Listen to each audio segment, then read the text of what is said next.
kasih. Assalamualaikum warahmatullahi wabarakatuh. Apa kabar anak-anak Toledo semua? Semoga dalam keadaan sehat semuanya ya, amin. Ya, kita lanjut ya anak-anak. Materi kita sudah siap? Ya, alhamdulillah. Anak-anak Toledo siap semuanya ya, amin. Kita lanjut materi kita, tema 1, pertumbuhan dan perkembangan makhluk hidup. Subtema pertumbuhan dan perkembangan manusia. Pembelajaran 3. Ya, ini ada tujuan pembelajaran kita. Siswa mampu menyebutkan zat dalam makanan bergizi seimbang. Siswa mampu memperagakan gerakan kuat dan lemah pada tangan. Dan ini ada contohnya di buku paket kita ya. Anak-anak bisa lihat di buku paket ya. Siswa mampu menyelesaikan operasi hitung, penjumlahan bersusun pendek dengan teknik menyimpan. Dan siswa mampu menyelesaikan soal PAI. Nah, kita lanjut pembelajaran kita, zat dalam makanan bergizi seimbang. Apa itu makanan bergizi? Ada yang tahu? Anak-anak ibu semua? Ya, makanan yang mengandung semua zat yang dibutuhkan oleh tubuh sesuai dengan kebutuhan. Dan di sini ada gambar. Gambarnya menu 4 sehat 5 sempurna. Anak-anak bisa lihat ya dan pahami. Oh iya, zat makanan yang dibutuhkan oleh tubuh diantaranya ada karbohidrat, lemak, protein, vitamin, mineral, dan air. Makanan penting untuk kesehatan. Makanan sangat berpengaruh terhadap pertumbuhan dan perkembangan manusia. Makanan yang penting untuk pertumbuhan dan perkembangan manusia adalah makanan yang menyehatkan dan bergizi. Berikut makanan yang menyehatkan dan bergizi. Dan segala susu. Makanan pokok itu seperti karbohidrat, mengandung karbohidrat seperti nasi, jagung. Dan yang kedua, lauk pauk, contohnya telur, daging, ikan, cumi, tahu, dan tempe. Yang ketiga, buah-buahan, contohnya kangkung, bayam, buncis, dan wortel. Yang keempat, sayur-sayuran, bayam, brokoli, tomat. Dan yang kelima, susu. Makanan yang mengandung gizi itu apa saja ya? Ya, ada karbohidrat, ada protein, ada lemak, vitamin, ada mineral, dan air. Nah, lihat gambarnya ya anak-anak ya. Ada makanan pokok, ada lauk pauk, buah-buahan, sayur-sayuran, dan segala susu. Makanan-makanan ini mengandung gizi seperti karbohidrat, protein, lemak, vitamin, mineral, dan air. Makanan yang mengandung karbohidrat. Buat saya contohkan ya, gambar makanan yang mengandung karbohidrat. Anak-anak Toledo. Jadi, karbohidrat itu terdapat pada makanan pokok seperti nasi, roti, sagu, mie juga mengandung karbohidrat. Tapi, kalau keseringan mie itu tidak baik ya anak-anak Toledo. Kentang, ubi, nah ini mengandung karbohidrat. Lalu ada makanan yang mengandung protein. Nah, banyak sekali ya makanan yang mengandung protein anak-anak. Jadi, protein sendiri terdiri ada 2 jenis, yaitu protein hewani dan protein nabati. Nah, di sini banyak sekali ya makanan yang mengandung protein. Ada daging, ada putih telur, brokoli, ikan, susu, ayam, ikan teri, kacang-kacangan, tempe, tahu. Banyak sekali ya anak-anak Toledo semuanya. Bayam, kedelai, minyak ikan. Nah, di sini untuk protein sendiri itu dibagi menjadi 2, yaitu protein hewani dan protein nabati. Bedanya apa ya anak-anak? Nah, protein hewani berasal dari hewan. Misalnya ikan itu mengandung protein, daging, susu. Susu itu juga berasal dari sapi, atau susu kambing.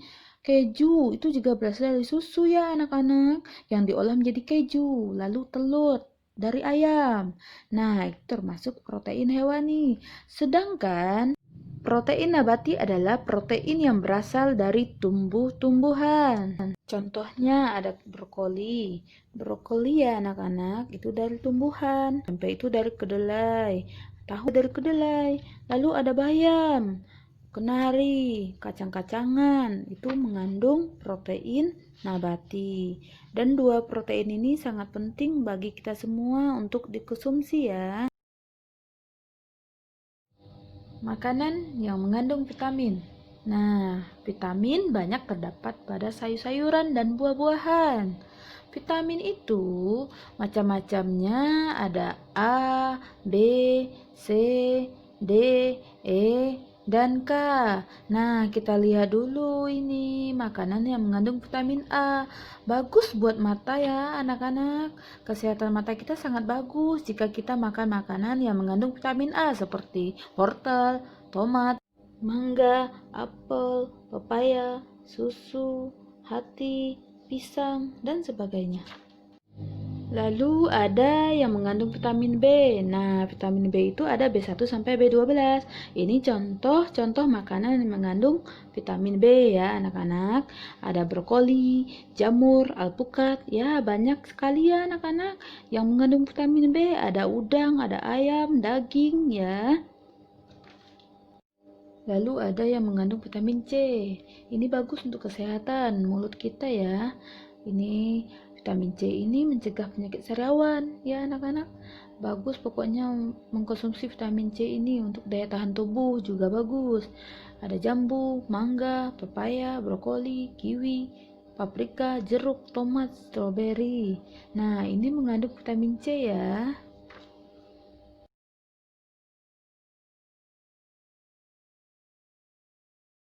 Lalu buah-buahan dan makanan yang mengandung vitamin D.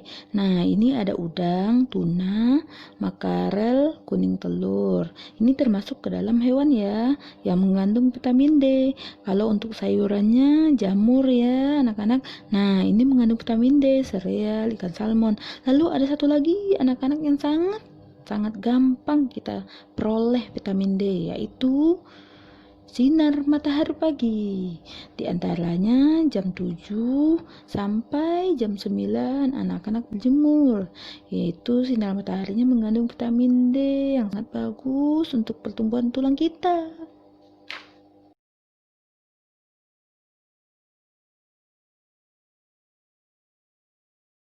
Lalu ada vitamin E. Vitamin E biasanya kebanyakan dari kacang-kacangan. Udang, vitamin E juga ya anak-anak. Lalu ada alpukat, brokoli, ada tahu, ada minyak. Nah, ini mengandung vitamin E. Lalu ada yang mengandung vitamin K. Ini contohnya ya anak-anak, ada kacang mete, lalu ada kenari, ada kurma, kacang kedelai juga mengandung vitamin K ya. Lanjut, makanan yang mengandung mineral. Nah, mineral banyak terdapat pada ikan, sayur, dan susu. Nah, contoh makanan yang mengandung mineral ada ikan, ada susu. Ternyata satu buah makanan saja mengandung berbagai macam gizi. Contohnya alpukat.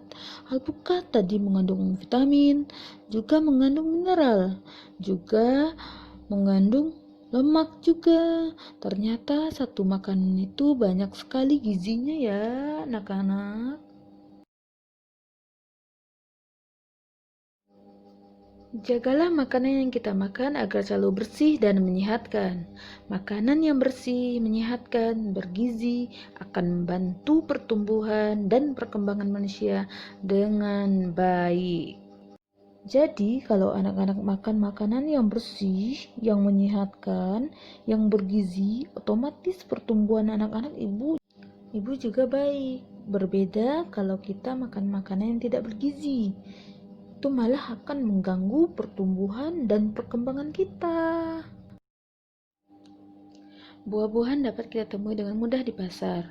Banyak petani melakukan perkembangbiakan buatan untuk buah-buahan. Melalui kegiatan perkembangbiakan buatan, petani bisa menghasilkan ribuan dalam masa panen. Melalui kegiatan pencangkokan, sebuah perkebunan jeruk dapat menghasilkan 3.400 buah dalam sekali panen. Nah, ya, kita lanjut contoh soal ya, anak-anak Toledo semua. Soalnya, bayangkan jika suatu perkebunan dapat menghasilkan 3.400 buah dalam satu kali panen. Kira-kira berapa ya jumlah buah yang akan dihasilkan dalam 2 kali panen? Ayo kita coba ya menjawab ya anak-anak soalnya ya. 3.400 ditambah 3.400 sama dengan 0 tambah 0. Satuan dulu yang dijumlahkan ya anak-anak ya. 0 tambah 0, 0. Ya, lanjut puluhan. 0 sama 0, 0. Ratusan. 4 tambah 4, 8. 3 tambah 3, 6. Dan hasilnya menjadi 6.800. Nah, kita lanjut soal berikutnya. Pada musim panen dihasilkan 2 keranjang buah jambu. Keranjang pertama berisi 1.750 buah jambu. Keranjang kedua berisi 1.850 buah jambu. Berapa jumlah buah jambu dalam 2 keranjang? Ayo, siapa yang bisa? Ayo. Yuk kita bahas bersama-sama ya anak-anak. Dengarkan ya dan pahami. 1.750 ditambah 1.850. Yuk kita buat dengan cara pendek lagi. Kita jumlahkan satuannya dulu. 0 tambah 0, 0. 5 tambah 5, 10. Ya, yang ditulis angka belakangnya ya anak-anak. Angka 0-nya. Satunya disimpan di atas 7 ya. 7 tambah 1, 8. 8 ditambah 8. Ya, 16. Ditulis gak 16-nya anak-anak? Enggak. 6-nya yang ditulis, satunya disimpan di atas angka 1 juga. Ya, sekarang kita jumlahkan ribuannya. 1 tambah 1 tambah 1 sama dengan 3. Ya, jadi hasilnya 3.600. Selesai materi hari ini, kita lanjut dengan tugas mandiri. Ya, anak-anak bisa perhatikan ya tugas di sini ada tematik halaman 49, ada di halaman 52 dan soal PAI nomor 1 sampai 10 ya. Selamat mengerjakan. Wassalamualaikum warahmatullahi wabarakatuh. Semangat. Semoga bermanfaat ya pelajaran kita hari ini.